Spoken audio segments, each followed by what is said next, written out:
Aliview Funza Tiger ndoda mahouse gero zvakaipa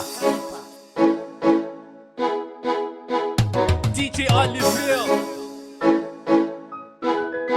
Gero Craft Entertainment House gero wapatene pangu anenge ari kundida ari kuti kana akupakura nyama ya baba yese onipa inindwemba naye house gero inwemba naye inindwemba naye house gero inwemba naye inindwemba naye house gero inwemba naye inindwemba naye house gero inwemba naye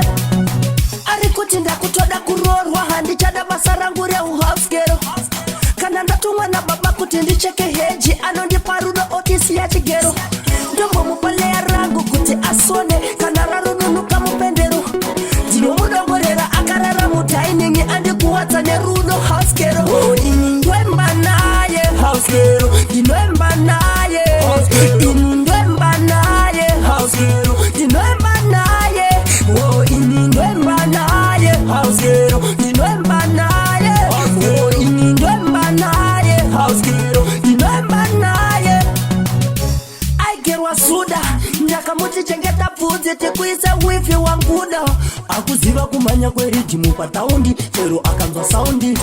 akatambira pei anonditi oye mari anopfugama kumberi kwangu kunge mwari house gero sanye kufitwa nemabhirezi embero inindwemba naye house gero ndinwemba naye inindwemba naye house gero ndinwemba naye inindwemba naye house gero ndinwemba naye inindwemba naye house gero ndinwemba naye ari kuti ndakutoda kurorwa handichada basa rangu reuhouse gero kana ndatumwa na baba kuti ndicheke heji anondipa rudo otisi ya chigero ndombo mupalea rangu kuti asone kana rarununuka mupendero ndinomudongorera akarara mutainingi andikuwadza nerudo house gero wapatene pangu anenge ari kundida ari kuti kana akupakura nyama ya baba yese onipa inindwemba naye house gero ndinwemba naye inindwemba naye house gero ndinwemba naye inindwemba naye house gero ndinwemba naye inindwemba naye house gero ndinwemba naye Funza Tiger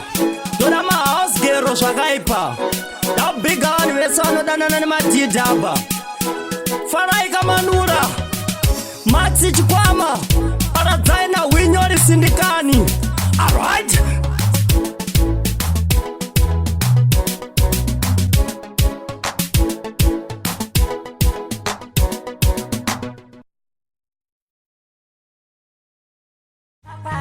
Ngatirambanisa angaita tirambane apana ngatirambanisa